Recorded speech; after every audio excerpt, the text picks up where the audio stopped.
குடிப்பதற்கு ஒரு மனம் இருந்தால் அவளை மறந்து விடலாம்.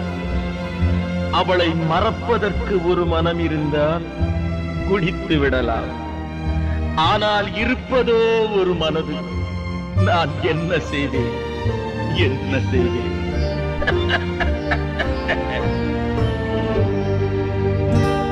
இரண்டு மனம் வேண்டும்,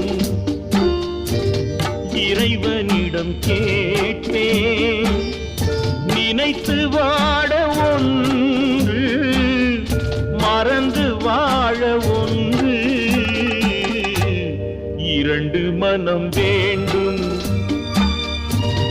இறைவனிடம் கேட்பேன். நினைத்து வாழ